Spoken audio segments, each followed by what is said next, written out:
ಎಲ್ರಿಗೂ ನಮಸ್ಕಾರ. ಕಾಂತಾರ, ಸೂಫ್ರಾಮ್ ಸೋ ಇದರ ನಂತರ ಕರಾವಳಿಯಿಂದ ಬಂದಂತಹ ಬಹಳ ದೊಡ್ಡ ಸಿನಿಮಾ ಈಗ ನಮ್ಮ ಬಿರ್ದದ ಕಂಬಳ ಆರ್ ವೀರ ಕಂಬಳ. ಇದನ್ನು ಕನ್ನಡಿಗರು ನೋಡಲೇಬೇಕಾದ ಸಿನಿಮಾ. ಕರಾವಳಿಯ ಜಾನಪದ ಶೈಲಿಯ ಈ ಸಿನಿಮಾನ ನೋಡಿದಾಗ ಹೇಗೆ ನಿಮಗೆ ಕಾಂತಾರದಲ್ಲಿ ಭೂತಾರಾಧನೆ ಬಗ್ಗೆ ಗೊತ್ತಾಯಿತೋ, ಸೂಫ್ರಾಮ್ ಸೋರದಲ್ಲಿ ದೆವ್ವಗಳನ್ನು ಹೇಗೆ ಮನುಷ್ಯರನ್ನು ಆವಾಹಿಸಿಕೊಂಡು ಏನೆಲ್ಲ ಅವಘಡಗಳು ಆಗುತ್ತೆ ಅಂತ ಗೊತ್ತಾಯಿತು, ಅದೇ ಥರ ಈಗ ಕಂಬಳದ ಮೂಲಕ ನಿಮಗೆ ಕಂಬಳ ಅಂದ್ರೇನು, ಅದನ್ನು ಹೇಗೆ ಮಾಡ್ತಾರೆ, ಕಂಬಳನ ಹೇಗೆ ಆ ಕೋಣಗಳನ್ನು ಹೇಗೆ ಸಾಕ್ತಾರೆ, ಕಂಬಳದ ಹಿಂದೆ ಅದೊಂಥರ ಜಾನಪದ ಕಲೆ, ಆದರೆ it's a very aggressive sport.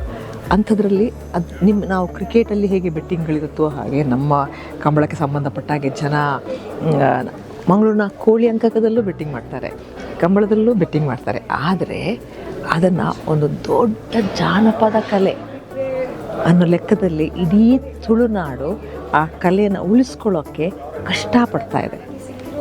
ಈಗ ಕಂಬಳನ ಸಿನಿಮಾದ ಮೂಲಕ ನೀವು ನೋಡಿ ಯಾಕೆ ತುಳುವರು ಕಂಬಳದ ಬಗ್ಗೆ ಇಷ್ಟೊಂದು ಪ್ಯಾಷನೇಟ್ ಆಗಿದ್ದಾರೆ ಅನ್ನೋದು ಗೊತ್ತಾಗುತ್ತೆ. ಹಾಗಾಗಿ ಈ ಸಿನಿಮಾದಲ್ಲಿ ಬಹಳ ದೊಡ್ಡ ಸ್ಟಾರ್ ಕಾಸ್ಟ್ ಇದೆ, ಎಲ್ಲರೂ ಭಾಳ ಅದ್ಭುತವಾಗಿ ನಡೆಸಿದ್ದಾರೆ. ಮಂಗಳೂರಿನ ಕಲಾವಿದರಂತೂ ನಿಮಗೆ ಗೊತ್ತಿರೋ ಹಾಗೆ ಭಾಳ ಚೆನ್ನಾಗಿ ಅಭಿನಯಿಸ್ತಾರೆ, ಸೀಸನ್ಡ್ ಆ್ಯಕ್ಟರ್ಸ್ ಎಲ್ಲರೂ.